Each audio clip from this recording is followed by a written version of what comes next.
Hello and good evening, everyone. I am Aisha Mishra and I welcome you all again on this ongoing live webinar series hosted by Education Nest. As you all know that the today's topic of this webinar is Introduction to Data Privacy in the Age of AI, brought to you again by Education Nest. As we all know that we are living in a world today where every click, every scroll and every search leaves a trail. With AI advancing faster than ever, our data is being collected and analyzed in ways we often don't even realize. So this is why this session is brought to you by Education Nest so that you realize that how important our data and its privacy is. So for today, to give you insight about this webinar, we have Ms. Shimpa Shetty, who will give you insights about what data privacy is and how we can manage our data online. I welcome you, Ms. Shimpa, on this platform. Ma'am, you're on mute. Please unmute yourself. Thank you, IC, so much. Okay, so before moving ahead, I would like to give you all a small intro about Ms. Shimpa. Ms. Shimpa is a Microsoft certified cloud security trainer and a cybersecurity enthusiast. With over a decade of experience in technical training, cloud infrastructure, and cybersecurity education, Shimpa is a powerhouse in the field of data protection and cloud security. She holds certifications including Microsoft Azure Fundamentals, Security Compliance, and InfoSec Train Certified Cybersecurity Fundamentals. Shimpa has delivered impactful live sessions on Azure security, conducted hands-on virtual labs, and trained diverse learners on SIEM, SOAR, IAM, and SOC operations. She combines deep technical expertise with excellent communication skills, making complex topics like AI, data privacy, and cloud security simple and relatable. She has been associated with platforms like InfoSec Train, Carve Niche Technologies, and TCY Learning, and has mentored professionals, students, and IT teams across the country. Hello, ma'am. It's a great pleasure to have you here on the platform of Education Nest.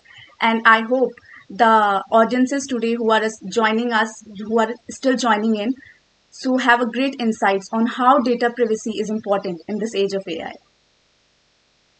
Thank you, Aishi, so much. So I'm really excited to be part of this webinar today. Sure, ma'am. Shall So we now? definitely, ma'am. Without further ado, let's dive right into the session. You can start presenting your screen. Sure.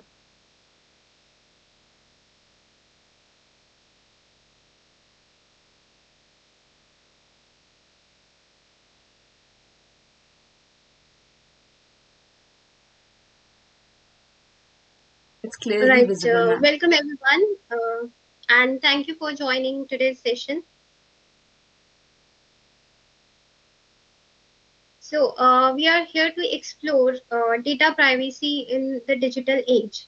We'll understand what privacy truly matters in this digital age and how we can protect our personal information, how organizations they can use your data ethically and securely. So we know that we live in a kind of era where data surrounds us. Like data is created from everything we do, like what we click, what we say or talk, how we talk, what we buy, where we go, everything, right? Like you must be using social media, so we all post on social media. Maybe we sometimes fill out online forms, we shop online, right? We also use health and fitness apps. So you see, in this today's digital world, we share this kind of information all the time, and that too often without even thinking about it, right?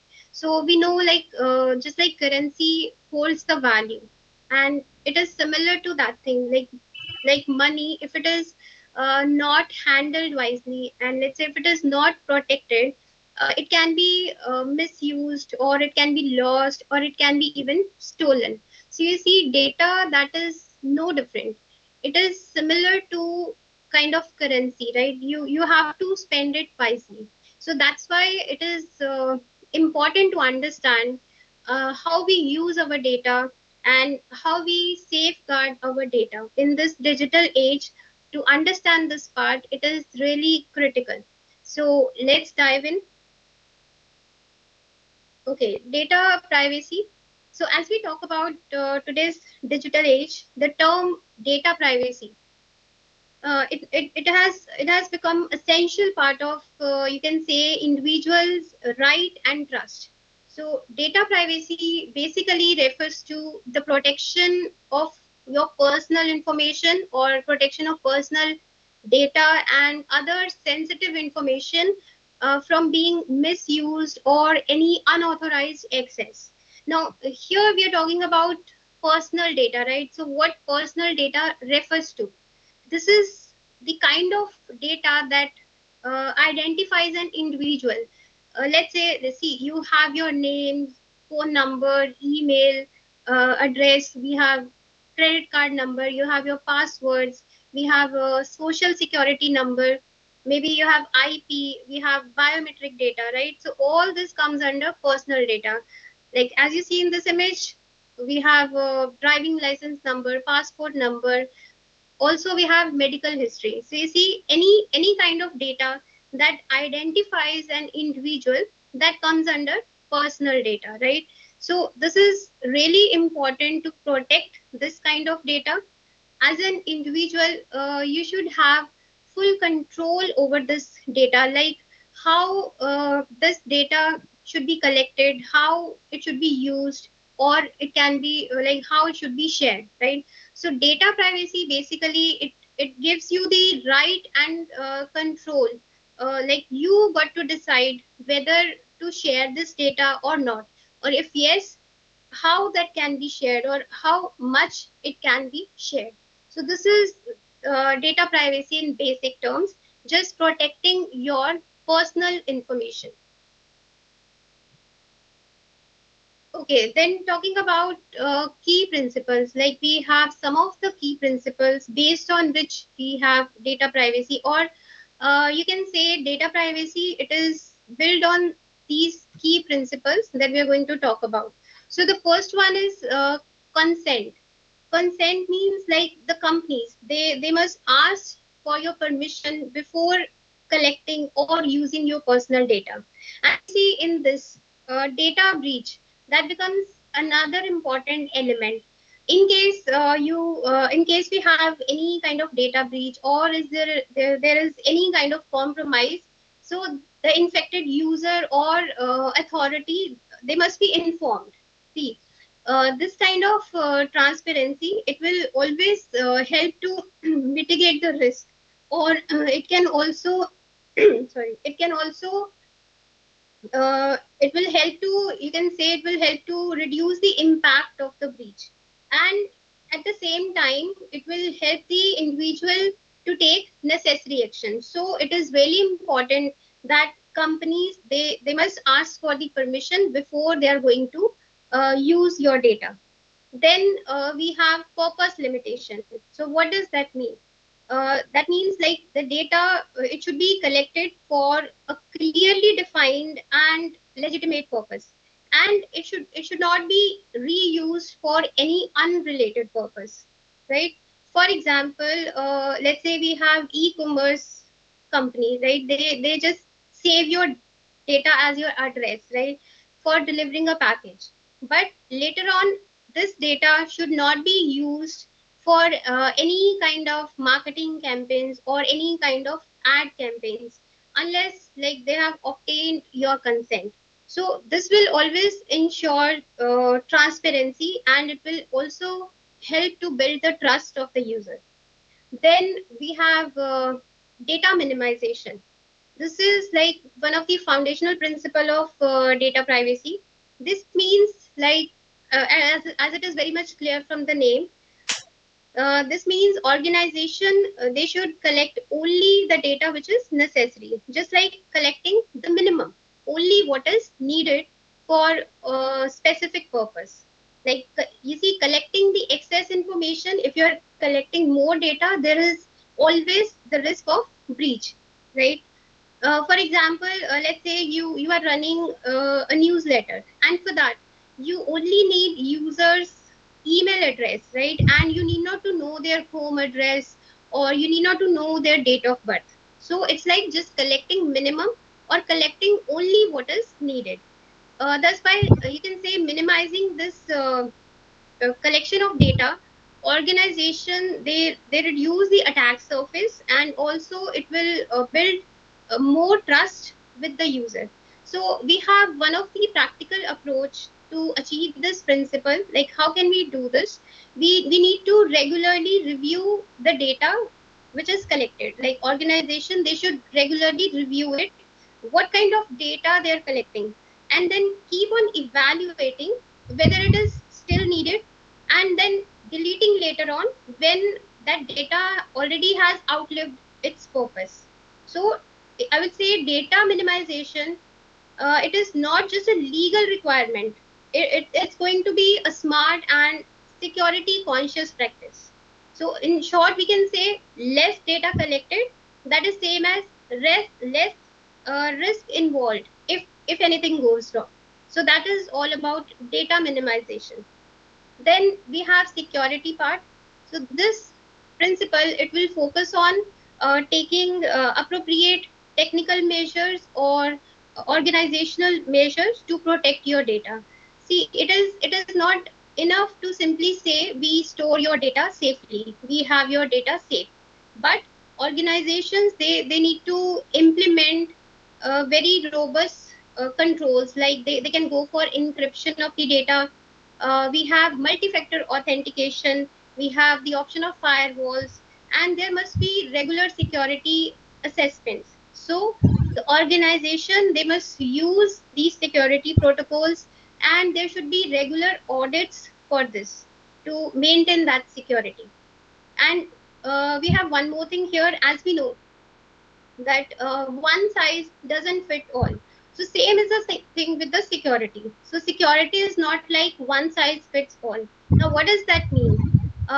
See, the level of protection that we are going to, the level of protection that we are using to protect some data, it should always match with the sensitivity of the data. For example, you have your medical data, or you have your financial data, right? This is really important data, and it demands much higher level of protection than any other kind of data. So failing to secure data like this, it can always result in some kind of regulatory penalties, and it can also break the trust of the customer. So taking security measures is very important here. Then we have transparency. This is also one of the key principles in building user trust. So you see, user should know what data is being collected and why it is collected. So it is simply being an open and clear with the individuals, like, about their data, what data is being collected, why it is needed or why it is being collected, uh, who is going to use it, like who it will be shared with further, and how long it will be with them, how long they're going to retain your data. So all these things are really important to be transparent.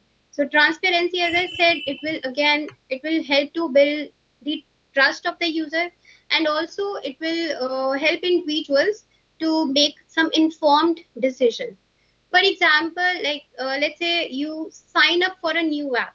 So you must have seen that privacy policy document. That is a big document, right? And this is not just about posting that privacy policy, but you see, everything that should be in plain and clear text.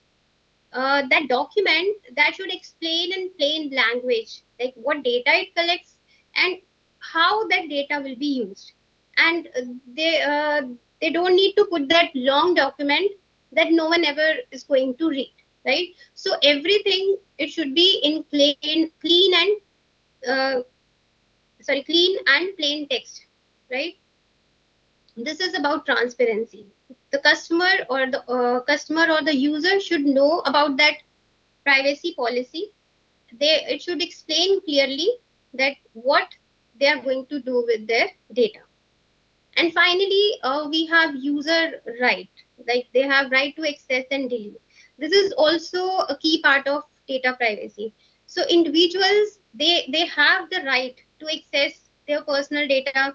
They also have the right to correct any inaccuracy. If they find any inaccuracy, they can ask for the correction, and they can also go for deletion. They can demand the deletion of the data under some conditions, right? This is basically known as right to be forgotten. And moreover, they can also object to use their data for certain activities, right? So you see, all these rights, they give user greater control over their data, right? So these are the key principles that need to be kept in mind while you are designing your system, right? In case of user right, let's say there are some laws. If user requests a copy of their data, the organization, they are bound to respond within 30 days, right? This is one of the law, right? And this is completely user right. And also organization, they should have clear processes in place, so that whenever these requests are coming, they are able to handle these requests efficiently and very respectfully. So these are some of the key principles. Then we have difference between data privacy and data protection. So see, when we talk about digital safety, we often hear these two terms together. So you might be thinking these two terms, they look similar, but they are actually not. They are actually two different things that work together. So we'll understand this with the help of an example here. Let's say, imagine you go for a health checkup. You go to clinic for a health checkup, and you share your health details. Now, what do you expect here? You need to like you expect that this information that you're sharing about your health, you're sharing your health details. So you expect that this information should be in between you and your doctor. It should stay between you and your doctor, right? But imagine this data gets shared with the insurance company. Now what happens? They can use this information to increase your premium. Either they can increase your premium, or they can also deny you coverage based on that particular information. So that is complete violation of your privacy. Now you see here, data privacy and data protection, they are not same. So data privacy, it is talking about the access of the data, like who has access to your data and what they can do with it. This is your data privacy. But if we talk about data protection, it is about protecting that particular data from any kind of leak or hacking or any kind of misuse, right? So in data protection, we talk about the tools and technologies, we talk about the processes or the rules that will help you to save your data, right? It will stop the data from being stolen or being lost, or kind of any exposure. So for that, again, to protect your data completely, you can go for some of these security protocols. We have encryption, firewalls. We can go for access control, right? We can use strong passwords for that. So data privacy, you can say it is simply like your data, your rule. But in case of data protection, we simply have to save it using the tools or technologies. It's like just lock it or encrypt it or guard it. That is the basic difference between data privacy and data protection. So now you see how these two are different things that go hand in hand, or how they work together.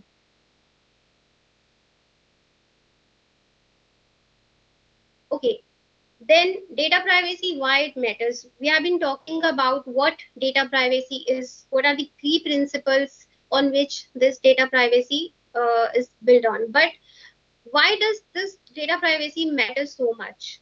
Like, why should we care who is going to collect our data or how it is being used? So We have several reasons for that. First of all, it protects your personal freedom and identity. See, when someone knows a lot about you, like your age, your habit, your location, maybe your health detail or financial data, right? So, what can what can they do with this information? They can either make assumptions, or they can even use it to manipulate your choices, right? So it is really important. Imagine you just search for mental health support online. You just search for that thing. Now you see, this information could reveal a lot about you, even if you're searching it for someone else. So if company shares this information with advertisers, or the company shares this information with the insurers, so it can always impact your future without your knowledge. So it is really important to protect your identity, to protect your personal freedom. Then it also helps in building trust between the people and organization. You see, when company handles your data with care, right? So you are more likely to use the services of that company. You are more likely to share more information with them, right? You want to stay loyal with that company. But let's say if there is some kind of compromise with your data, if there is any kind of data breach, so you find out that your data is being stolen, or you find out that your data was sold without your permission. So in that case, the trust is broken, and it is always hard to earn back. So people don't just buy products; they buy confidence in how their data is being handled. So it is important to build up trust between the users and the companies or the organizations. Then we have it supports ethical AI development. So we have to ensure that AI systems that we are going to build, they are built in such a manner that they always respect human rights, they respect their consent and their privacy. So we try to build those kind of systems. Then it prevents identity theft and fraud. So identity protection of identity is very important. This is, you see, one of the I will say most practical reason that why data privacy matters. Let's say if your personal data, especially your ID or your phone number or maybe bank details, right? Those This kind of information, when it ends up in the wrong hands, so what can happen? Either the hackers, they can use this identity to open, let's say, fraud accounts in your name, or they can even steal your money. They can also have the access to your health data. Basically, they can use to commit any kind of crime which is linked to your identity. So once the data is out, again, it is hard to get it back. So I will say protecting this privacy, it will keep you safe from any kind of cyber crime. And now, moreover, it is legally required in many countries. You see, governments around the world, they have realized how important data privacy is, and for that, like, they have passed various laws. We have rules and regulations like GDPR or CCPA. We are going to talk about this in upcoming slide, right? So we have these laws in place to protect your personal data. And finally, there is one more reason, like people, they are becoming more aware, they are becoming cautious. Like we are in the age where people want to know what is happening with their data, right?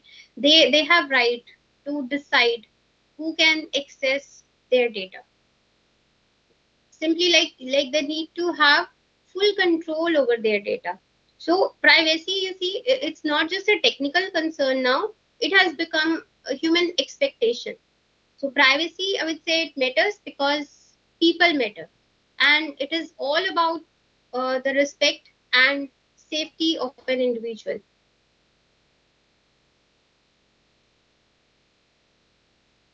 All right, so now we have understood why data privacy is important, and also we know that governments across the world, they have realized its importance, right?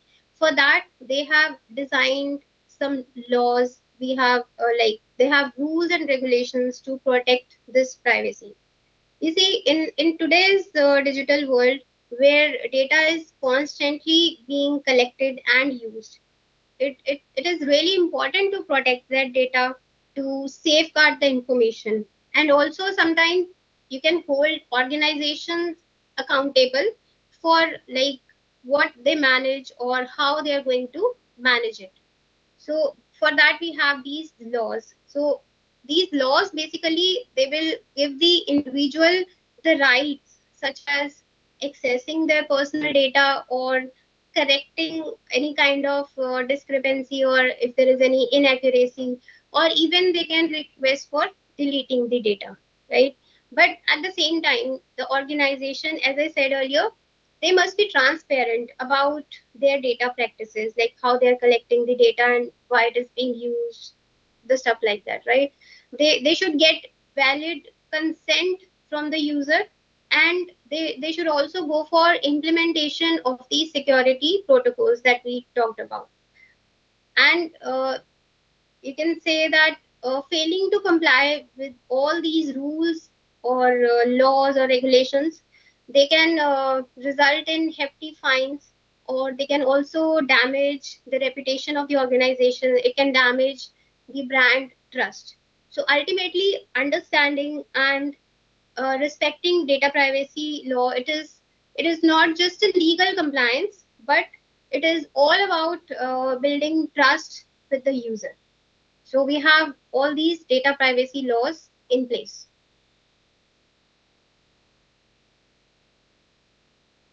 So around the world, you see different regions, they have implemented their own data privacy laws.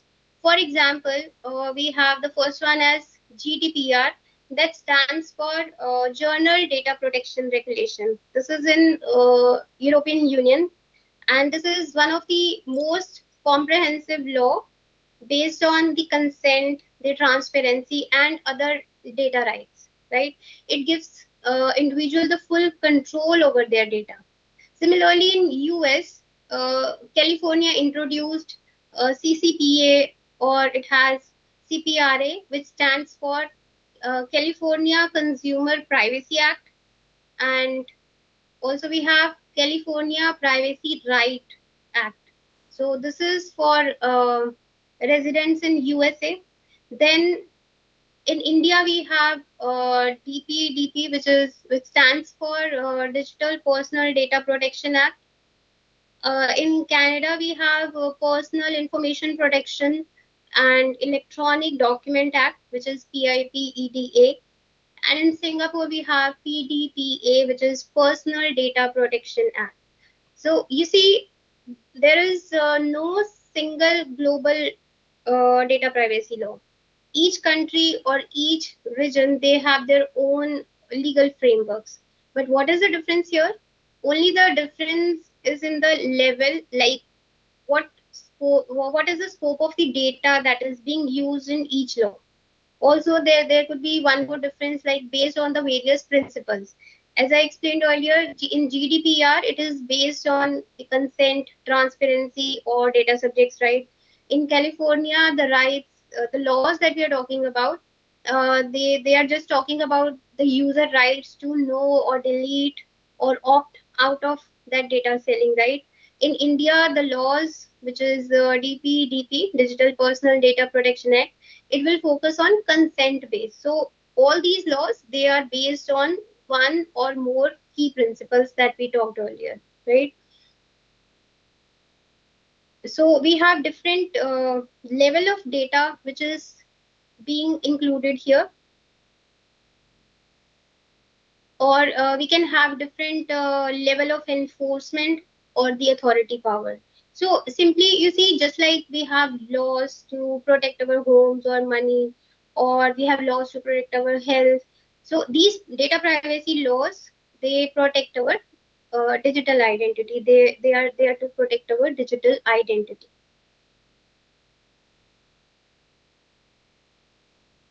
Then talking about digital privacy in AI era, the artificial intelligence era, right? We know AI is everywhere, right? It is all around us. For example, the apps we use in our daily life, or the smart assistants we talk to, like Alexa, Siri, or we use OTT platforms, right? In that, we always keep on getting recommendations based on our watch history, that is totally based on artificial intelligence.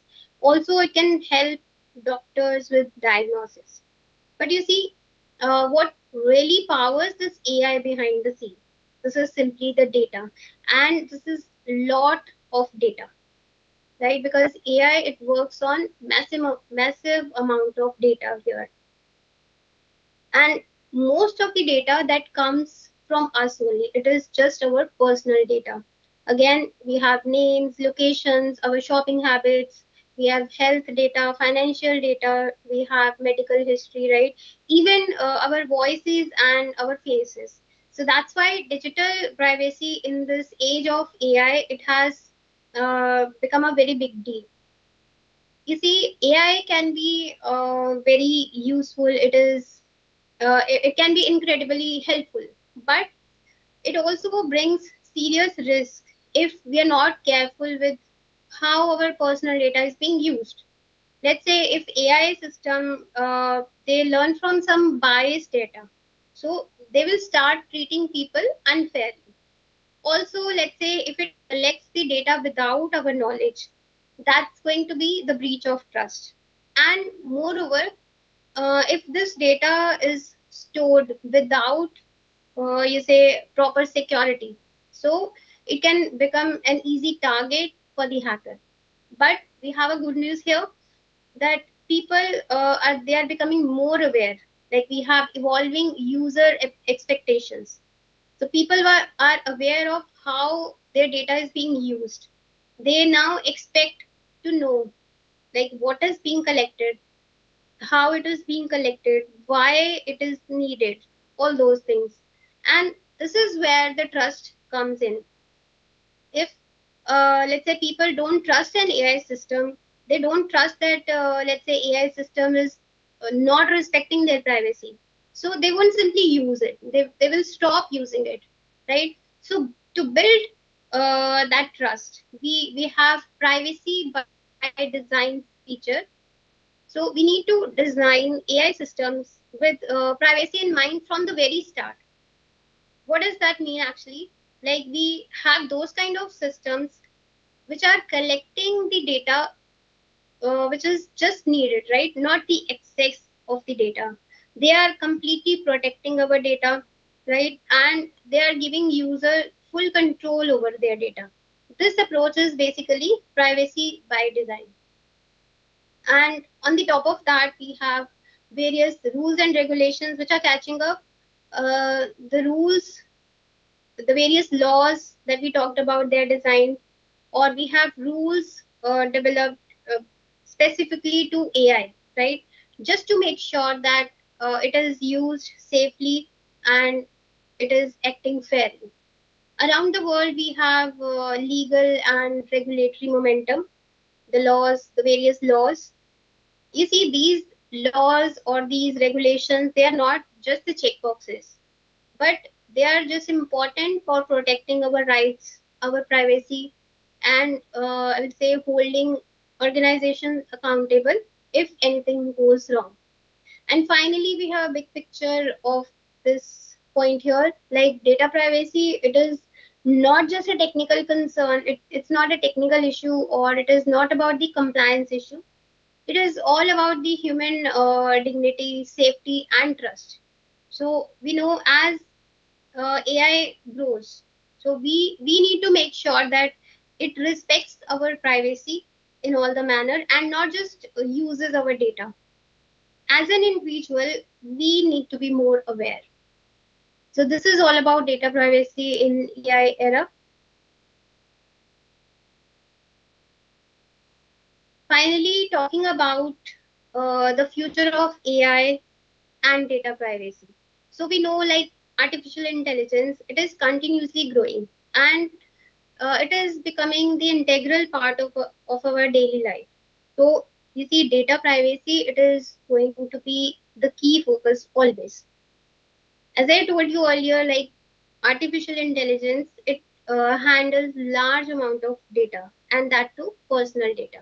So we need to ensure that this data is always protected, not just for compliance purposes, but just to build the trust of the user and their safety. So in future, we will see the kind of privacy preserving methods which are emerging, right? So first of all, again, we have that privacy by design principle. That means the models, they are designed in such a way like they are going to learn from the data without compromising individuals' privacy, right? For that, we have these methods like federated learning, differential privacy. So, what is federated learning here? Like, uh, whenever you're building a model, the data stays on your device. It is just the model updates which are being shared and not the complete background data itself. So, for example, if you are helping someone to learn cooking, right? So instead of taking the whole recipe book with them, taking your recipe book with them, what they need to do, they just need to be there. They need to learn and cook.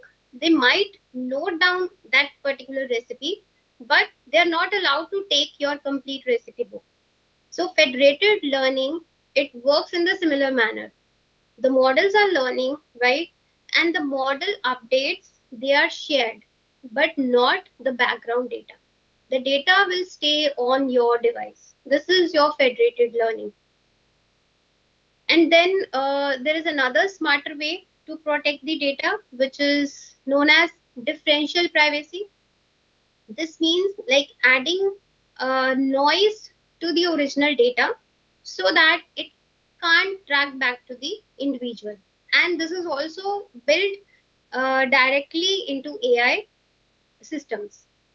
And then we have another trend in rise, which is called synthetic data, where AI generates completely fake but realistic data, right? It is fake data set based on the real one. It looks similar to the real one, but it does not contain actual user information. So AI systems are there to create that kind of synthetic data. So that this particular technique, it will allow the companies to use the data without exposing real user data, right? So thereby making the data more safer. And for that, for these kind of techniques, we have various AI tools like FLAR, I have mentioned here. Uh, this is used for federated learning. We have mostly AI, OpenDP. This is for differential privacy. Then Gretel AI, it is used for synthetic data or it is used for creating synthetic data. Then we have Big ID and OneTrust. This is for compliance purpose. Then we have TensorFlow privacy, again, just to build up the privacy from the starting in AI system. So you see these tools, they automatically manage the consent or the transparency or the features like data minimization. Like they are built into those AI systems by default. And finally, we talked about those laws or rules and regulations. So in future, those laws or we have ethical rules coming up, which are becoming more tighter and even more strict than before. Then it's like shifting from data hoarding to data minimization. Again, sticking to one of those key principles, data minimization. So instead of keep on collecting the excess data which is not which is never needed, right? We shift to this data minimization technique, like collecting just what is needed. Further, privacy by design becomes the norm. We have discussed that earlier. Privacy by design, like AI systems, they need to build in such a manner that we have to keep that privacy thing in mind before the like from the very start, right? It's like, let's say, when you're building a house, right? So you keep on checking where you need to put up the locks, and not just after building the complete house. So privacy by design method, it works in the similar manner. So whenever we start designing AI system, so we need to keep that feature in mind from the very start or from the beginning itself. And then we have cross functional teams, like the teams, various teams across the organization, they should work together to build those kind of robust system which are based on like those key principles. They are always following that privacy rules. And finally, global privacy laws that we talked about, they need to be aligned in future. So what we can say about this future of AI and data privacy, this is, I would say, it is all about balancing that powerful AI system with user data or user privacy. You see, in the end, the goal is very clear. We have to harness the power of the data, but without any compromise, without putting people at risk, or giving users more control over their data, while still we have to enable that innovation. So this is how we handle data privacy in future in the age of AI. So we have learned like our data is our new identity, and it has to be protected at any cost. So I would say your privacy is your power. So always stay updated. Thank you. All right, ma'am, that was a very powerful and enlightening session. Thank you for showing your and giving your expertise to our audiences. Now, everyone, this is your time to post your questions in the live chat. We already have received few questions. Ma'am will be answering them to you. So if you have any other questions, keep posting them in the live chat and we'll take them one by one. So, starting with the first question, ma'am, it says, how do global data privacy laws like GDPR or CCPA and India's DPDP differ in their approach to user rights and data handling? Okay, as we discussed, like these laws, right, they are more or less similar, like they're based on various key principles. So they just differ by the key principles. For example, we talked about GDPR, right? It is based on consent, transparency, and other data rights. Like we talked about various principles: consent, data minimization, security, all those principles. So these laws, they differ by, first of all, those key principles. Like in India, we use DPDP, right? Digital Personal Data Protection. So that is more focused on the consent. That is based on the consent principle. GDPR, that is based on the consent and as well as transparency. And one more thing here to be considered, in the various laws, there is different scope of the data. For example, in one of the law, they are going to handle customer data, or in other law, they are going to handle, let's say, employee data. So the scope of data is different. Also, it could be different in, you see, the authority level or the power that we have related to that data. So these are some of the key points based on which we can differentiate between those laws. And also, you see, these laws, they vary globally. Different regions, Yeah. they have their own data privacy laws. So yes, that's how we Ma'am, can differentiate my between one the two. question related to the thing that you told me, I was listening in the webinar as well. Like you have told, we don't have a global one data protection laws, or like we have UN for different things to address. We have Geneva Convention for different things to address. But in the age like this AI age, do you think do you think do you believe that we should have a global law for data privacy? No, that I don't think so that that's going to be possible kind of thing, right? Mhm. Because as I said, different regions, they are going to have their own legal frameworks. So based on that, like they have their own population. Based on that, we can have various laws. So there cannot be one single global law for that. Okay, thank you. Have another question. It says, explain the difference between data privacy and data protection. Okay, so these two terms, they seem to be similar, but as I said, they are a bit different. So data privacy, that focus on like how, like who has access to our data, and who has access to our data and what can they do with it. But if we talk about data protection, that deals with these systems or the tools and technologies that are used to protect that particular kind of data, right? Like we are using security protocols, we can use strong passwords, like how we can protect that particular data. So that And is the whatever difference here. passwords we feed whenever we enter into an agreement, are they not compromisable with the, I would say, the companies or with the government servers or anything? Sorry, can you come up again with the question? Okay, ma'am. I say that as you mentioned that we can protect our data by mentioning the passwords or other things.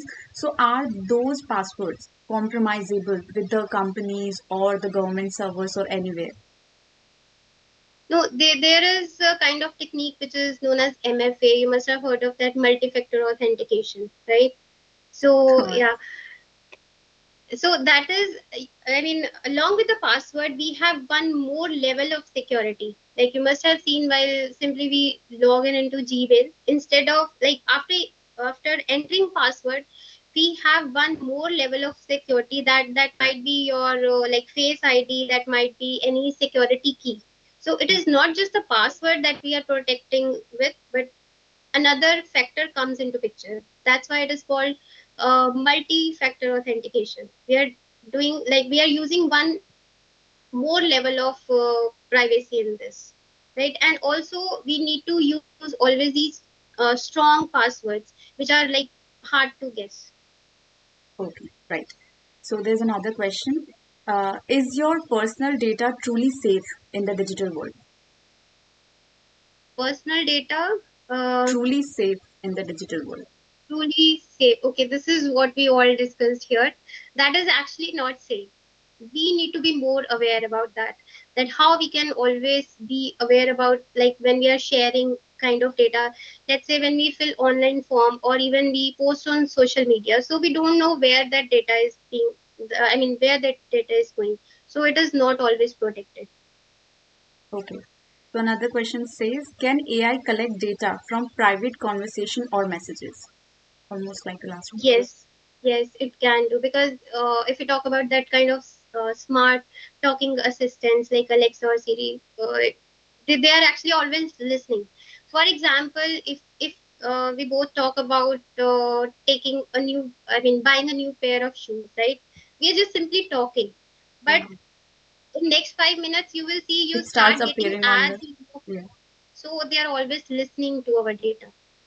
So that's Okay. why I said we are not secure, right? That personal data is not secure. And as you mentioned about the Siri or Alexa, same thing like new that has come into the world is like ChatGPT. So we feed a lot of personal information in ChatGPT to, have answers, be it in the corporate world, be it in the personal world. So does it save all our data? Like if we are addressing anything to it? Yes, it is a kind of generative AI system, Yeah. and as I said, AI is mostly, I mean, it is completely built on data, and that to our personal data.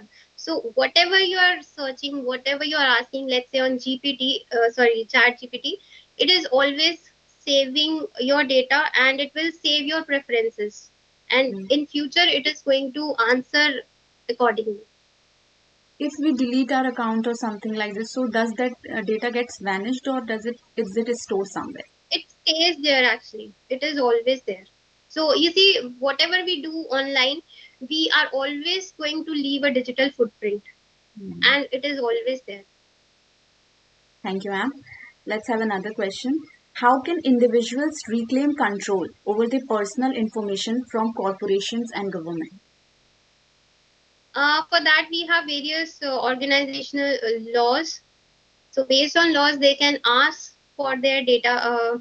Like they have to, they can ask for their personal data. Or as I said, in one of the laws, we have the option of asking the deletion of the data. They can ask to delete everything from that particular organization, and organization like they're bound to do that thing.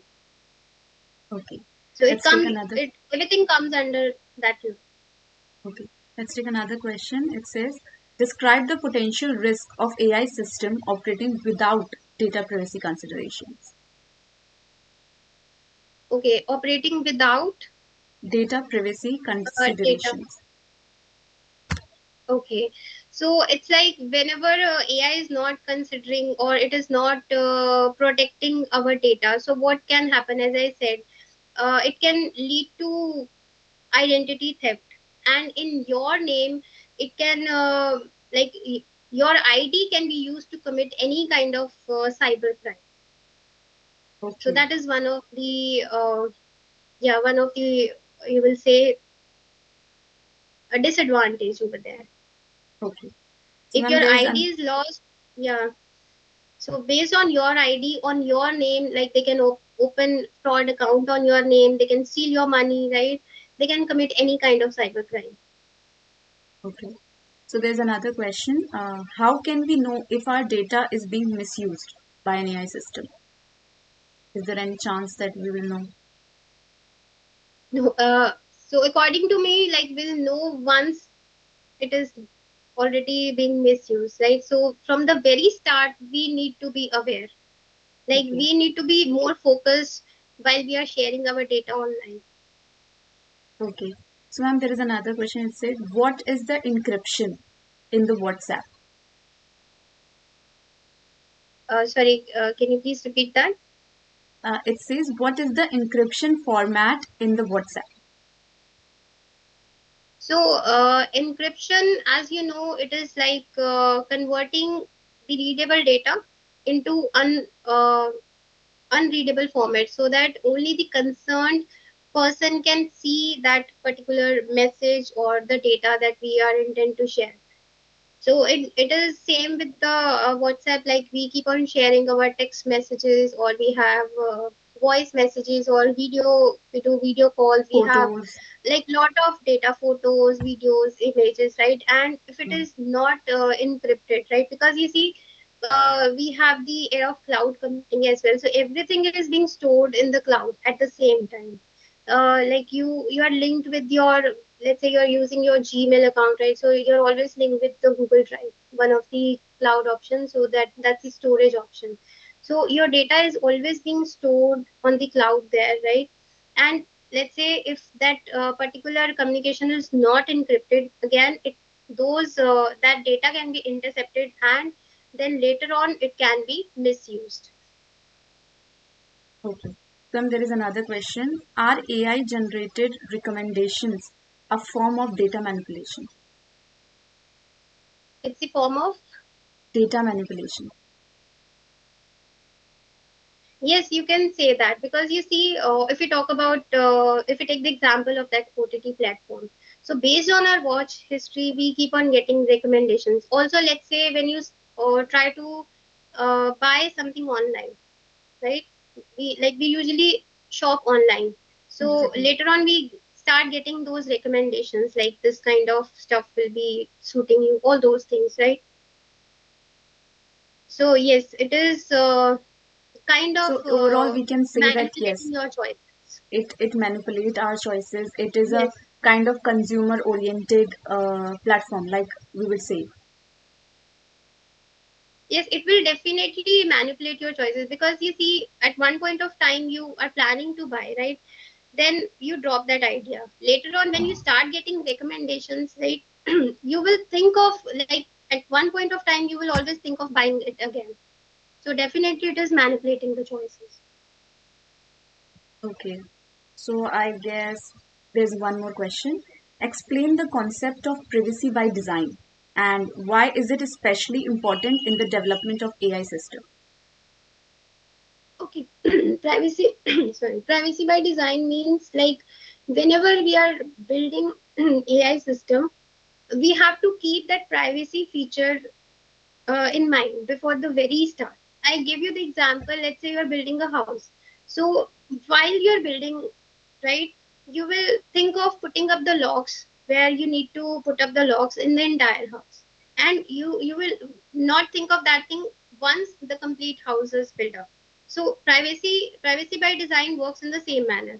Whenever you have started building the system, you will keep that feature in mind from the beginning, so that once the system is ready, it starts collecting the data.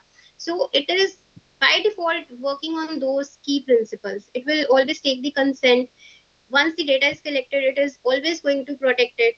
It will always collect the minimum data what is needed, right? So by default, starting from the starting, we need to design the system in that manner that it is following all the key principles of the data privacy. But like later on, we need not to do anything. From the start, it is just going in the same manner that we want it to. Okay. All right. So with this, we have come to an end of this session. I know you guys have a lot of questions. Please drop them in the comment box, and ma'am will get back to you to this, or our team will get back to you. So before ending this session, ma'am, I would like you to give our audiences a one simple advice which they can use to protect their data with all these experiences that you have in your life and your professional experience, a one simple advice that we all can follow in this so much AI driven world and save our data. Okay, I would say like you have to stay updated all the time, and you have to be more aware while you're using, let's say, social media. If you're posting your videos or photos, you need to be aware that once that data is online, like it will be shared, it will be stored somewhere, right? So accordingly you have to put your data online. Once, let's say, you fill up some kind of online forms as well, so in that we just put our personal data, and that is too basic: your name, your phone number, email. Email. And that kind of data is, I would say, it is enough to track you back, like where you are right now. Because in mobile phone also, you have seen our location services are on, Hmm. so anybody can Good. track you where you are located right now. So you have to be like updated always. So we can say with the advancement of technologies, the transparency is getting more and more. Is it right to say that, ma'am? Transparency, yes, it has to be there. And there is one that I mean, that particular example we talked about, smart assistants. You see, they're Hmm. always listening, even without our knowledge they are collecting our data. So it is really important to stay cautious. I guess for this also, the government has advised guidelines like whenever we are making a phone call, there is a voice note that is constantly being running in the background that if you are facing any cybercrime, report to this number. So the government Yes, is also exactly. active. We have those laws for Yeah. that. So you also have to be aware, as ma'am said, that awareness and staying updated is the first key to protect your data. With this, we have come to the end of this session. I would like to thank Ms. Shimpa for delivering such an insightful and enlightening webinar, ma'am. Thank you so much for joining Education Nest. Thank you, Ayushi, for having me here. That was really wonderful to be with you. Same here, ma'am. And to you all, thank you so much for joining us today on this great webinar. And if you have any more questions related to our upcoming webinars or our corporate trainings, you can drop them in the comment box and we will get back to you. Don't forget to follow, share, and subscribe Education Nest. Till then, stay updated and I will meet you in the next webinar. Have a good day.